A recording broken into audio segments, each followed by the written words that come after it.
സുഹൃത്തുക്കളെ, നമ്മളെപ്പോഴും താഴ്മയുള്ളവരാകണം.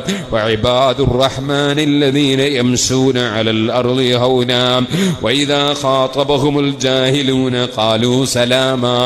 താഴ്മയോടുകൂടെ ജീവിക്കുന്നവർ ആരെന്ത് പറഞ്ഞാലും അതിന് അതേ നാണയത്തിൽ തിരിച്ച് ചീത്ത പറയാത്തവർ, പ്രതികരിക്കാത്തവർ, സമാധാനത്തിന്റെ വാക്ക് പറയുന്നവർ, നരകത്തിൽ നിന്ന് എപ്പോഴും കാവല് ചോദിച്ചുകൊണ്ടിരിക്കുന്നവർ. വല്ലദീന യബീതൂന ലിറബ്ബിഹിം സുജ്ജദൻ വഖിയാമാ. രാത്രിയാകുമ്പോൾ ആരും കാണാനല്ല, അവരെ പോറ്റി വളർത്തുന്ന റബ്ബിന്റെ പൊരുത്തത്തിന് വേണ്ടി രാത്രിയിൽ എഴുന്നേറ്റ് നീണ്ട തഹജ്ജുദ് നിസ്കരിക്കുന്നവർ. ഇങ്ങനെയല്ലേ ഖുർആൻ മഹാന്മാരുടെ സവിശേഷത പറയുന്നത്.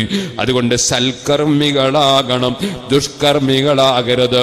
മറ്റാരെയും ഇൻസൾട്ട് ആക്കരുത്, ചീത്ത പറയരുത്, തെറി പറയരുത്.